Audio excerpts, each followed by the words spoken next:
हरे कृष्णा। आषाढ़ महीने की शुक्ल पूर्णिमा को गुरु पूर्णिमा का विशेष पर्व मनाया जाता है। गुरु पूर्णिमा को व्यास पूर्णिमा भी कहते हैं।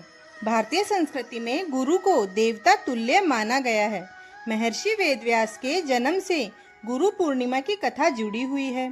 पौराणिक कथाओं के अनुसार प्राचीन काल में महर्षि पाराशर भ्रमण के लिए निकले और भ्रमण करते करते उनकी नज़र एक स्त्री पर पड़ी जिनका नाम सत्यवती था।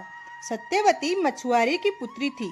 सत्यवती देखने में तो बहुत सुंदर और आकर्षक थी, लेकिन उसके शरीर से मछली की गंध आती रहती थी जो किसी को नहीं सुहाती थी, जिसकी वजह से सत्यवती को मत्स्य गंधा भी कहा जाता था। सत्यवती को देखकर पाराशर ऋषि का मन विचलित और व्याकुल हो गया। उन्होंने सत्यवती से अपनी संतान प्राप्त करने की इच्छा प्रकट की। सत्यवती ने कहा, ऋषिवर, यह तो अनैतिक होगा। मैं अभी कुंवारी हूँ। मैं ऐसे ही कैसे आपके साथ अनैतिक संबंध बना लूँ? मैं इस तरह से बने हुए संबंध से संतान उत्पन्न नहीं कर सकती। इससे मेरा और मेरे कुल का सर्वनाश हो जाएगा। लेकिन पाराशर ऋषि ने कहा कि यह संतान दिव्य होगी। सृष्टि में यह महानतम कार्य करेगा और सृष्टि की भलाई के लिए हमें इस संतान को उत्पन्न करना ही होगा। संसार की भलाई के लिए महर्षि पाराशर के सामने सत्यवती ने 3 शर्तें रखी। सत्यवती की पहली शर्त थी कि हमें संभोग करते हुए कोई भी ना देखे, यहाँ तक कि कोई जीव जंतु भी ना देख पाए। पाराशर ने सत्यवती की इस शर्त को स्वीकार करते हुए तुरंत कृत्रिम आवरण में परिवर्तित हो गए। सत्यवती ने दूसरी शर्त रखी कि उनकी कौमार्यता कभी भी भंग ना हो। ऐसे में ऋषि ने सत्यवती को आश्वासन दिया कि बच्चों के जन्म के बाद उसकी कौमार्यता पर किसी प्रकार का कोई असर नहीं होगा। साथ में यह भी कहा कि होने वाली संतान महान ज्ञानी होगी। इसके बाद सत्यवती ने महर्षि पाराशर के सामने अपनी तीसरी शर्त रखी। उसके शरीर से मछली की जो गंध आती रहती है वह फूलों की सुगंध में बदल जाए। ऋषि पाराशर ने उसकी इस शर्त को मानते हुए भी तथास्तु कह दिया।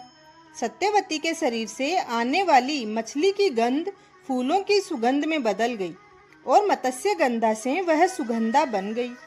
सत्यवती और पाराशर के बीच में संभोग संपन्न हुआ और समय आने पर सत्यवती की कोख से एक बच्चे ने जन्म लिया। इस बच्चे का नाम कृष्ण द्वैपायन रखा गया।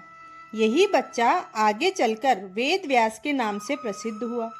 महाभारत काल में अपनी माँ सत्यवती के कहने पर ही वेद व्यास ने विचित्र वीर्य, जो कि सत्यवती और महाराज शांतनु की संतान थी, विचित्र वीर्य की 2 रानियां अंबिका और अंबालिका तथा एक दासी के साथ भी वेद व्यास ने नियोग क्रिया की थी, जिससे पांडु, धृतराष्ट्र और विदुर का जन्म हुआ था, जिन्होंने कौरव वंश का बहुत विस्तार किया था। वेद, उपनिषद और ग्रंथ लिखने के कारण महर्षि वेदव्यास को समस्त मानव जाति का गुरु माना जाता है। बहुत से लोग इस दिन व्यास जी के चित्र का पूजन करते हैं और उनके द्वारा लिखी हुई महाभारत तथा कई अनेक ग्रंथों का पूजन करते हैं, उनका पठन करते हैं। वेदों के विस्तार के कारण ही इन्हें वेद व्यास के नाम से जाना जाता है। वेद व्यास जी ने 4 वेदों के विस्तार के साथ साथ ही 18 महापुराणों का भी निर्माण किया था। भक्तों, यह थी गुरु पूर्णिमा की पावन कथा। कैसी लगी आपको यह कहानी? कमेंट करके जरूर लिखें और इस चैनल को अवश्य सब्सक्राइब करें। धन्यवाद।